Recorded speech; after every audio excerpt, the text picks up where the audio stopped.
Before we begin, tell us, where in the world are you watching from? Now, let's dive into today's story. Chapter 1. The Foundation.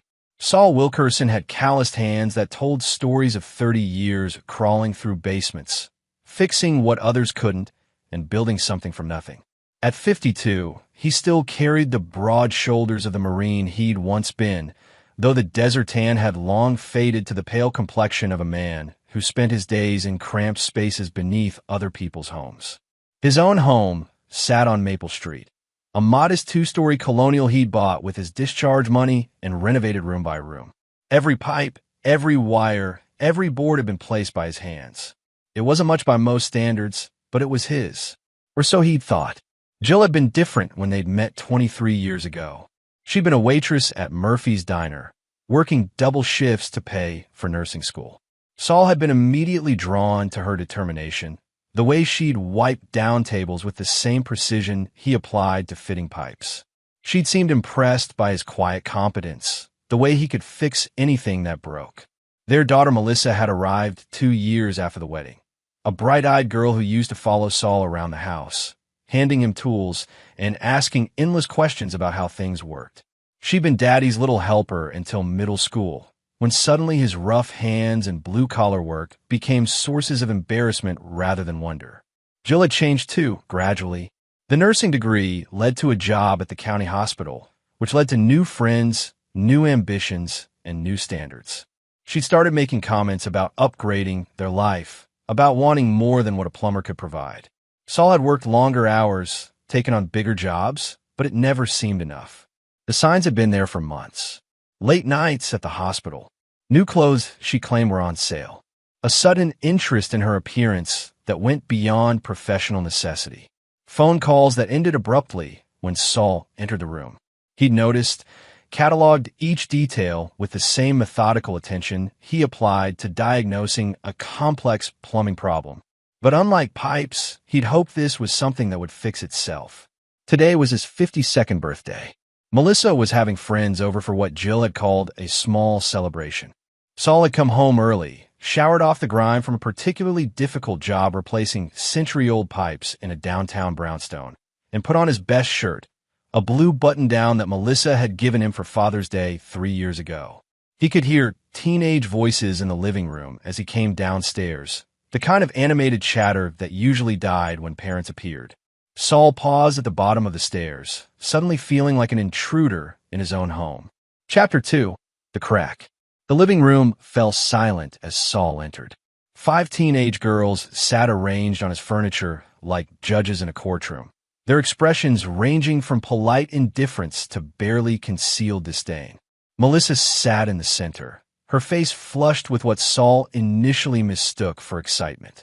"Hey, sweetheart," Saul said, managing a smile. "Thanks for having everyone over for." "You're embarrassing me."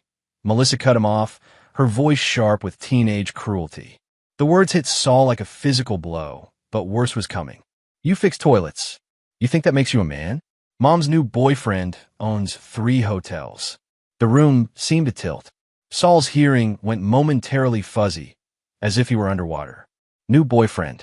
The words echoed in his skull while the teenage girls watched with the fascination of spectators at a car crash. Jill's laugh came from the kitchen doorway, bright and musical and utterly without warmth. She appeared carrying a birthday cake that suddenly seemed like a prop in a very cruel play. "Well, it's time you know the truth," she said, setting the cake down with deliberate precision. "You were always just our piggy bank." Saul stood frozen, his blue button-down suddenly feeling like a costume he'd outgrown. Around him, the room he'd painted, the furniture he'd assembled, the life he'd built seemed to shimmer and dissolve like a mirage. The teenage girls were silent now, perhaps finally understanding they'd witnessed something more brutal than they'd bargained for. Jill's smile was radiant, the same smile she'd worn on their wedding day. "Charles has been showing me what it's like to be with a real man. Someone who doesn't come home covered in other people's filth." "Charles." Saul filed the name away with the same precision he'd once used to memorize the layout of complex pipe systems. He looked at his daughter, this girl he'd raised, whose bicycle he'd repaired countless times, whose scraped knees he'd bandaged, whose nightmares he'd chased away. She couldn't meet his eyes. How long? His voice came out steady, which surprised him. Does it matter? Jill shrugged. Charles says I should have left you years ago. I was just comfortable, I guess. The steady paycheck. The reliable husband who never asked questions. One of the teenage girls, a blonde with too much makeup, whispered something to another girl, and they both giggled. The sound was like glass breaking. Saul realized he was still holding his work boots, still smelling faintly of the pipe cement he'd used that morning. In this moment, in this room that no longer felt like home, he was exactly what they saw, a middle-aged man who crawled through basements for a living. But as Saul looked at the cake, at the candles that remained unlit, at the faces surrounding him that ranged from cruel to pitying, something cold and familiar settled in his chest. It was the same feeling he'd had in Fallujah when his unit had walked into an ambush, the moment when shock crystallized into something much more dangerous. He didn't say a word, just turned and walked upstairs, leaving his work boots at the bottom of the steps like evidence of a life he was already beginning to shed. Chapter 3. The Departure. Saul's hands moved with mechanical precision as he packed, folding his clothes into neat squares and placing them in the same duffel bag he'd carried as a Marine. 23 years of marriage, and everything that truly belonged to him fit into 2 bags. The rest, the furniture, the decorations, the accumulated debris of a shared life, had never really been his anyway. From downstairs came the sound of renewed conversation, the party resuming as if he'd never existed. Jill's laughter rang out periodically, bright and carefree. Saul wondered if she'd practiced that laugh, if she'd been holding it back for months or years. He moved through the master bedroom like a ghost, taking only what was undeniably his. In the back of the closet, behind winter coats Jill had bought him, he found his old Marine footlocker. Inside, wrapped in oilcloth, was his K-bar knife, his service pistol, and a small leather notebook filled with names, numbers, and details from a life he'd left behind. Saul had never mentioned his specialized training to Jill, never talked about the 18 months he'd spent with force reconnaissance, or the skills that went far beyond basic infantry. Some skills never rusted. The phone started ringing as he zipped the second bag. Saul ignored it, but the sound seemed to cut through the teenage chatter downstairs. He heard Jill's voice, sharp with annoyance, then footsteps on the stairs. Saul. Jill appeared in the doorway, her expression shifting from irritation to uncertainty. What are you doing? Leaving? You can't just... we need to talk about this. About how we're going to handle things. The house, Melissa's college fund, handle things. Saul's voice remained steady, conversational. Like you handled things with Charles? Jill's face flushed. That's different. Look, marriage is in, Saul. People grow apart. It doesn't have to be ugly. No, Saul agreed, shouldering his bags. It doesn't have to be. Something in his tone made Jill step back.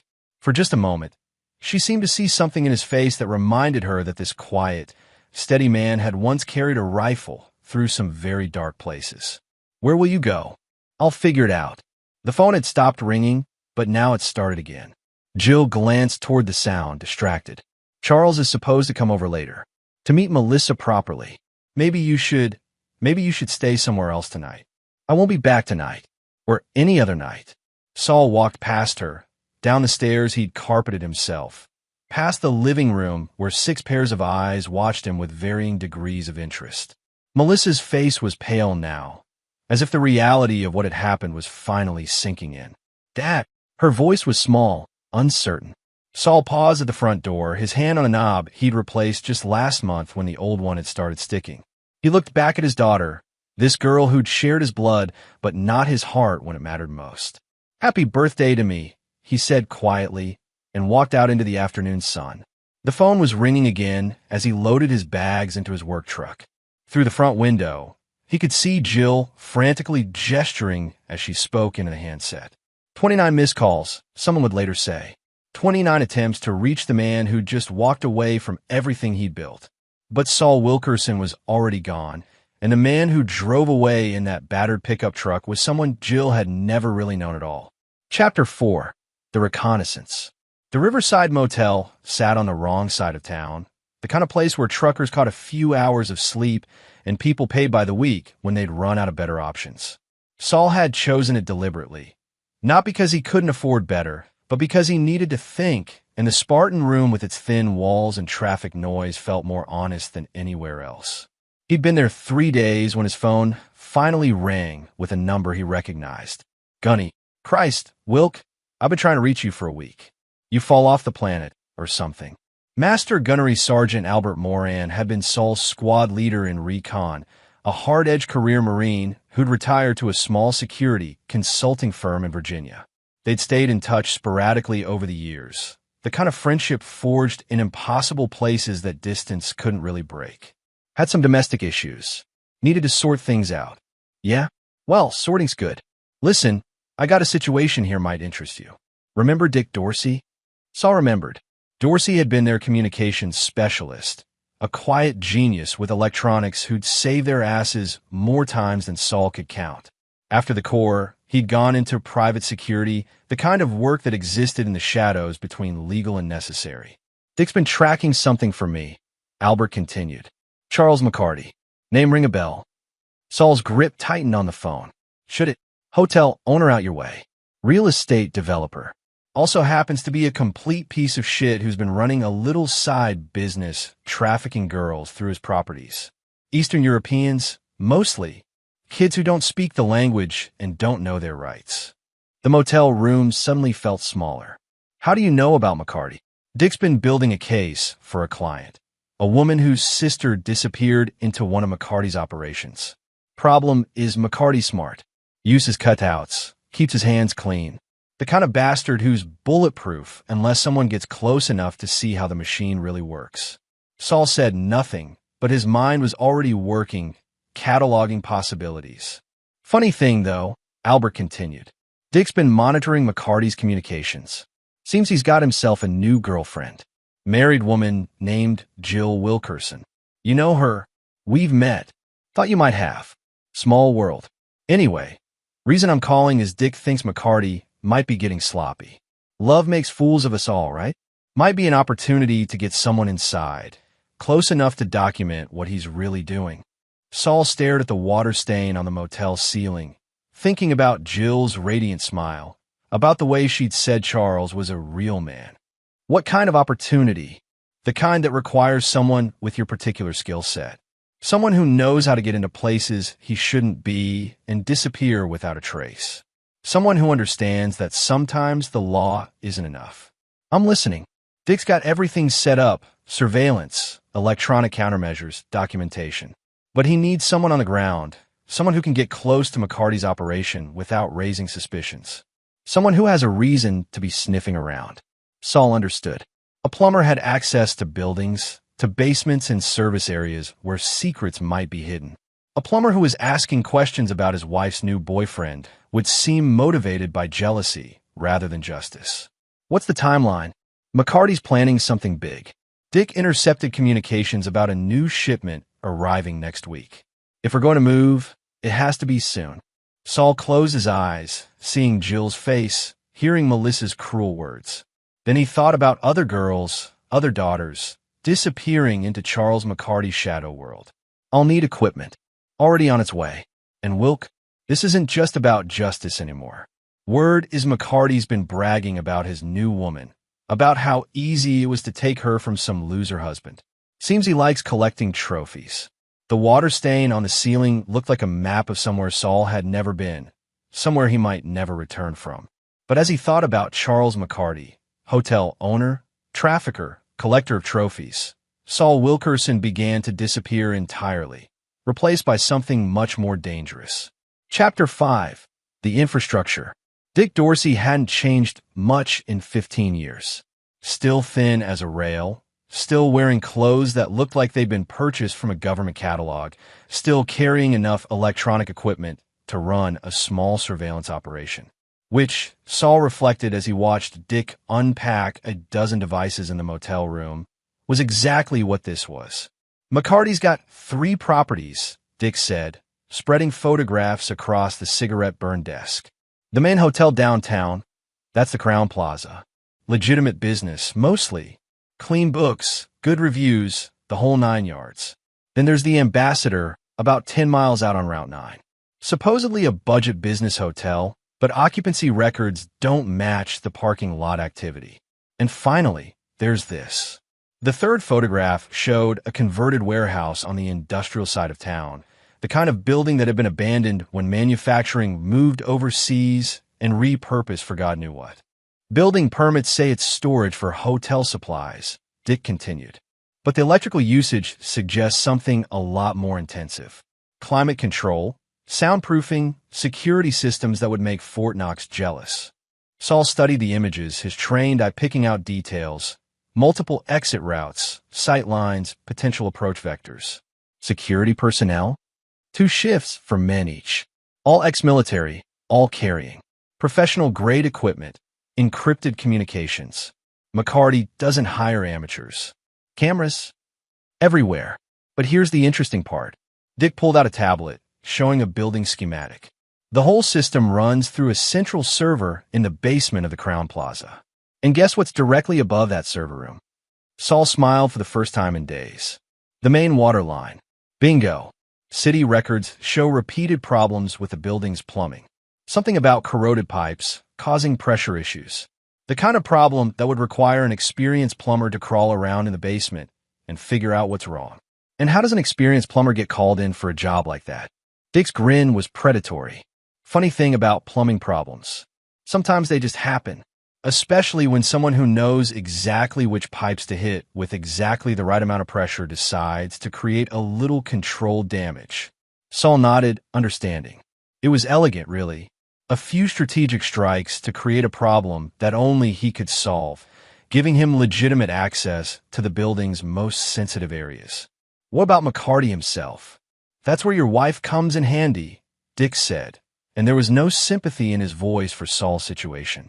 She's been spending a lot of time at the Crown Plaza. Lunch dates, dinner dates, overnight stays when McCarty tells her husband she's working late at the hospital. She's become a regular fixture. Dick pulled out another photograph, this one showing Jill emerging from the hotel's main entrance on McCarty's arm. She was wearing a dress Saul had never seen, laughing at something McCarty had whispered in her ear. The man beside her was tall, silver-haired, the kind of polished confidence that came from money and power. He's proud of her, Dick continued. Shows her off like a prize. Takes her to the restaurant, the bar, introduces her to his business associates. She's become part of his routine. Meaning when the plumbing emergency happens, she'll be there. And when the plumber shows up to fix it, McCarty will see exactly what he expects to see. A working-class husband checking up on his cheating wife. Jealous, maybe. Angry, probably. But not a threat. Saul studied the photograph of Charles McCarty, memorizing the face, the posture, the expensive suit. Everything about the man screamed success, power, the kind of confidence that came from never having to answer for his actions. He has no idea what's coming, does he? None at all. As far as McCarty knows, you're just another suburban husband who got traded in for a better model. He's already forgotten you exist. Dick began packing up the equipment, but he paused at the door. Wilk, this isn't just about shutting down his operation. Your wife, your daughter, they chose this. They chose him.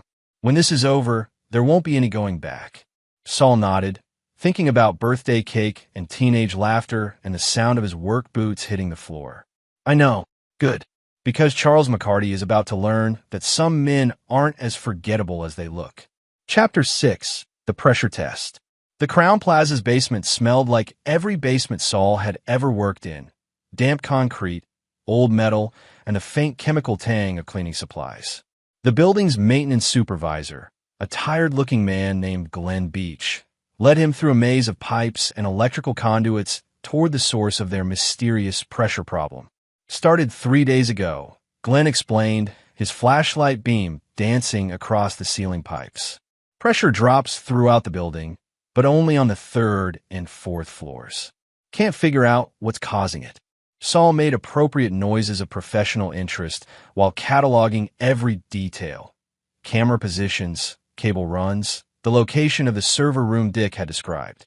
The building's infrastructure was more complex than most hotels, with redundant systems that suggested someone valued security over efficiency. "You done work for Mr. McCarty before?" Glenn asked as they reached the problem area. "First time. Usually work residential." Saul played his role perfectly. The small-time plumber grateful for a high-profile job, maybe hoping to impress the hotel owner enough to become a regular contractor. The damaged pipe was exactly where Saul had left it 3 nights ago, after his careful reconnaissance had identified the perfect spot to create a slow leak that would gradually reduce pressure without causing immediate flooding. It was the kind of subtle sabotage that looked like normal wear and tear to anyone who didn't know better. "There's your problem," Saul said, pointing to the hairline crack he'd carefully created. "Copper corrosion. See how the metal's turned green around the joint? That'll spread if you don't fix it soon." Glenn nodded sagely, as if he understood anything about plumbing beyond calling someone when it broke. "How long to fix it?" "Couple hours. Maybe 3 if I run into complications. I'll need to shut off the water to this section, drain the lines, cut out the bad pipe, and solder in a replacement. Whatever it takes. Mr. McCarty's got important guests staying on the 4th floor this week. Can't have them dealing with low water pressure. Important guests." Saul filed that information away as Glenn led him back to the main mechanical room. The server room was 20 feet away, behind a steel door marked "Authorized Personnel Only," and protected by both a keycard reader and a numeripad. "I'll be upstairs if you need anything," Glenn said. "Try to keep the noise down. Hotel's pretty busy today." Alone in the basement, Saul began his work with the methodical precision that had made him one of the most sought-after plumbers in the county. But his real attention was focused on the patterns of movement above his head. Footsteps, voices, the subtle vibrations that told him where people were and what they were doing. At 11:30, he heard familiar laughter echoing through the building's ventilation system. Jill's voice, bright and animated, coming from what the building directory had indicated was the hotel's restaurant. Saul paused in his work, listening to his wife flirt with a man who was destroying other women's lives. By noon, he'd gained access to the server room. The keycard reader had been surprisingly easy to bypass. A simple matter of tracing the electrical circuit and providing the right voltage at the right connection points. The numeric pad had taken longer, but Dick's electronic surveillance had already provided the code sequence. The servers hummed quietly in their climate-controlled environment, processing data and storing secrets. Saul worked quickly, installing Dick's monitoring devices and creating backdoor access points that would allow them to observe McCarty's entire operation without detection. "Excuse me."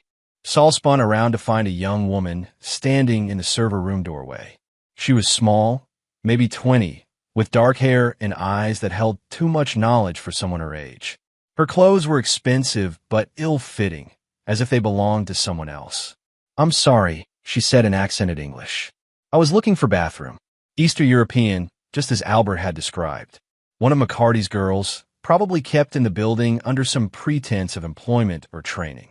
Saul looked at her face, pretty but hollow, like a flower that had been picked too early and was slowly dying. "Bathroom's upstairs," he said gently. "Near the lobby." She nodded but didn't move. "You are, repairman?" "Plumber. Fixing the water pressure." "Water pressure." She repeated the words carefully, as if memorizing them. "This is good job?" "Honest job." The question hit Saul like a physical blow. Here was a girl who'd probably been promised honest work, legitimate employment, a chance at a better life. Instead, she'd found Charles McCarty and whatever hell he'd created for her. "Yes," Saul said quietly. "It's honest work."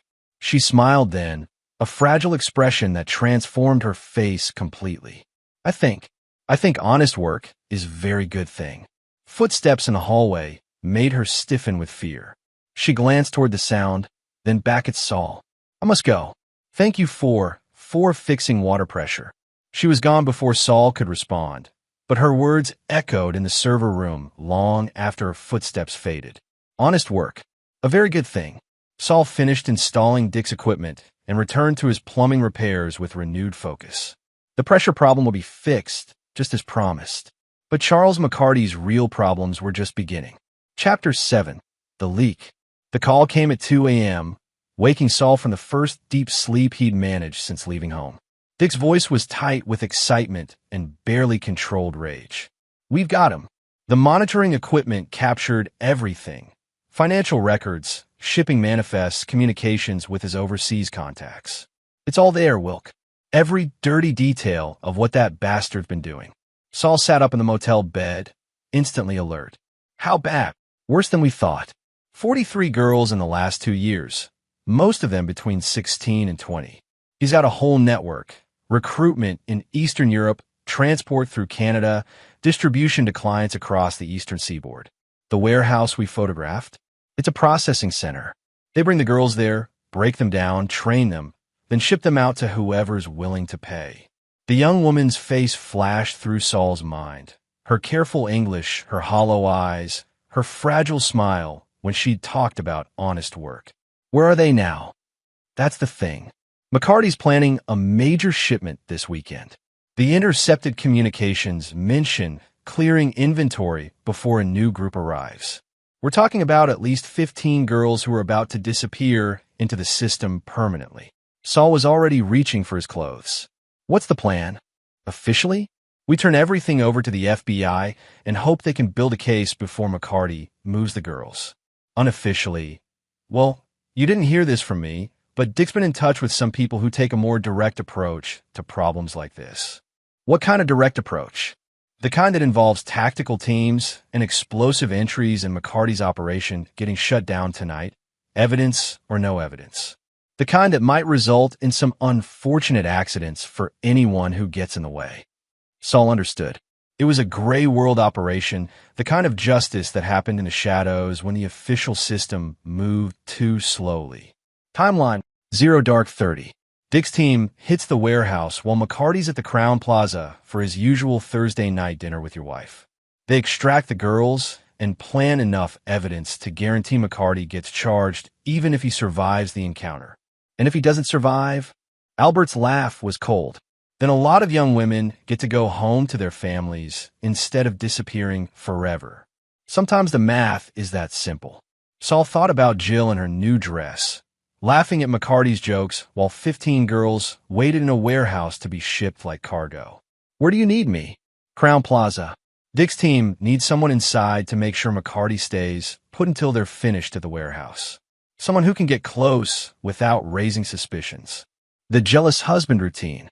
Exactly.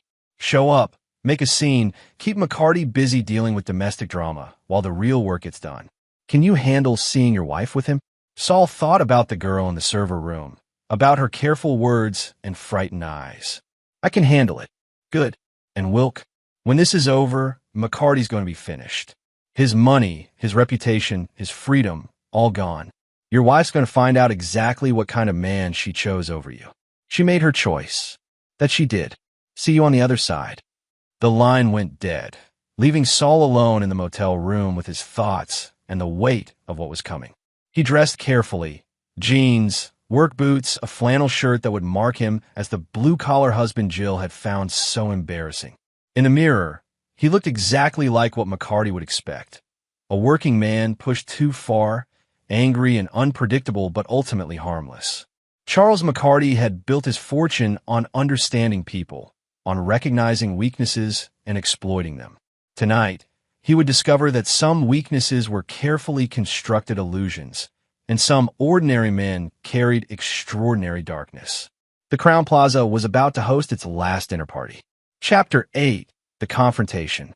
The Crowne Plaza's restaurant hummed with sophisticated conversation and the gentle clink of expensive crystal. Saul stood in the entrance, letting his eyes adjust to the warm lighting while he located his targets.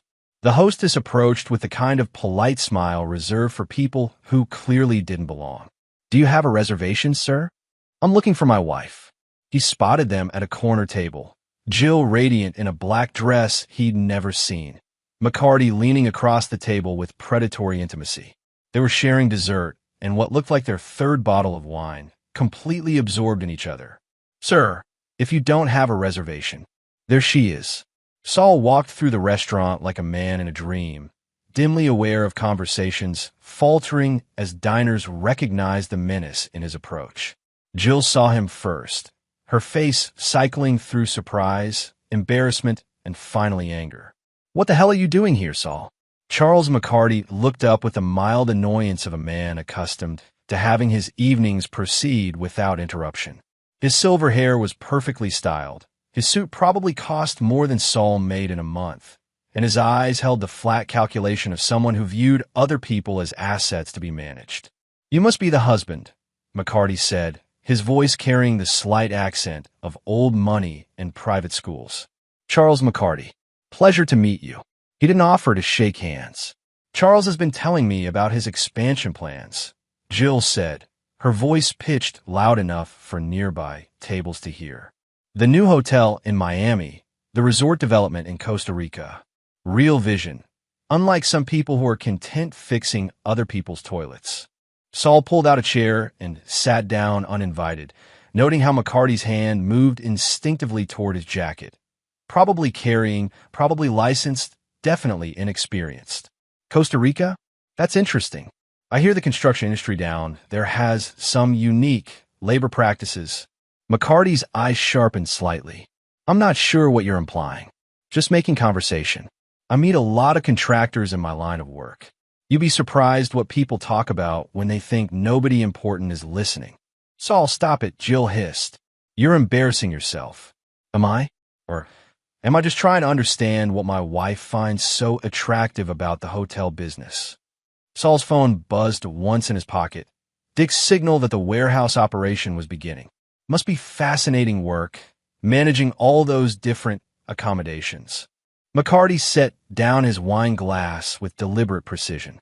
"Mr. Wilkerson, I think perhaps you've had too much to drink." "Haven't had a drop. But you're right, I probably should go." "Jill, when you're done here, we need to talk. About Melissa's college fund, about the house, about what's going to happen next." "There's nothing to discuss," Jill said. "I've already contacted a lawyer." "Have you? That's good. You'll want proper representation." Saul stood, noting how McCarty's eyes tracked his movements. "Charles, it's been educational. I hope you enjoy the rest of your evening." He turned to leave, then paused as if remembering something. "Oh, and Charles, you might want to check on your warehouse operation. I heard there might be some structural problems developing." The words hit McCarty like a physical blow. His face went pale, then flushed with anger and sudden understanding. "What did you just say?" But Saul was already walking away, moving through the restaurant with the unhurried pace of a man who had accomplished exactly what he'd come to do. Behind him, he heard McCarty's chair scrape against the floor, heard Jill's confused questions, heard the beginning of a conversation that would shatter both their worlds.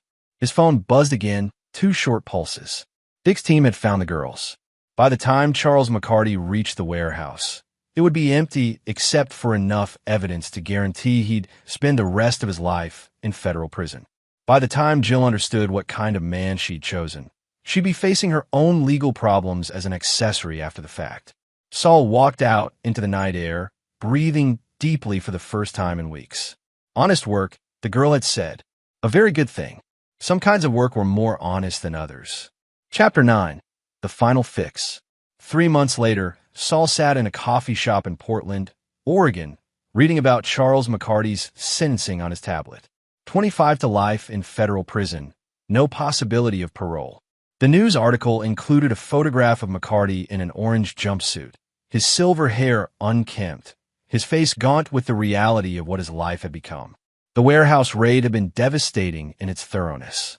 15 girls rescued, enough evidence to implicate a network spanning 3 countries, and financial records that had led to dozens of arrests. McCarty's empire had collapsed in a single night, taking down clients, partners, and enablers across the eastern seaboard.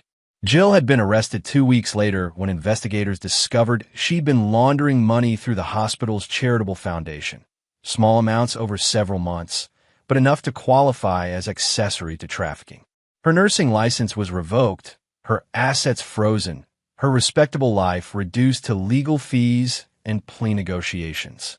The house on Maple Street had been seized as part of the federal investigation. Melissa was living with Jill's sister in Ohio, her college fund gone, her social media profile scrubbed of any reference to her father the plumber or her mother's glamorous new boyfriend. Saul's phone rang, interrupting his reading. Albert's number. "How you doing, Wilk?" "Can't complain." "You. Business is good." That situation in Portland work out for you? Saul looked around the coffee shop, at the faces of people who had no idea who he was or what he'd done. His new identity was solid. Papers that would withstand any scrutiny, a background that painted him as a retired plumber who'd moved west for his health. It worked out fine. Quiet place. Good people. Glad to hear it. Listen, Dick's got another situation developing. Similar profile to McCarty, but bigger. International scope. Could use someone with your particular skills if you're interested. Saul thought about the girl in the server room, about her frightened eyes and careful words.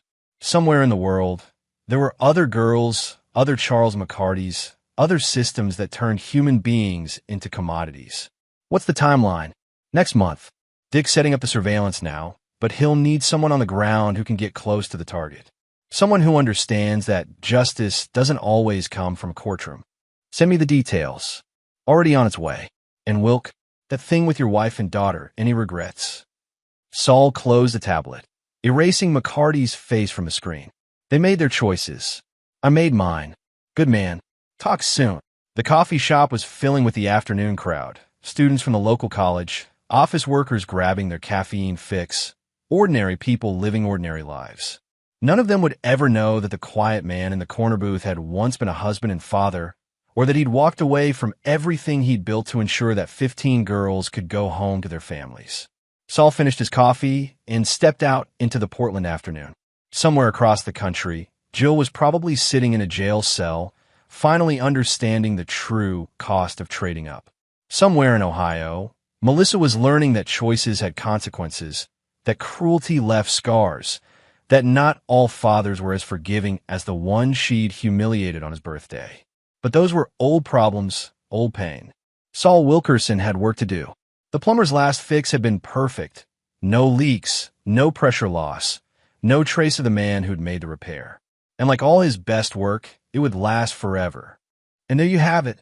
Another story comes to an end. What did you think? I'd love to hear your thoughts in the comments below. If you enjoy this story, consider joining our community by subscribing. It means the world to us. For more stories like this one, check out the recommended videos on screen. And I'll see you there.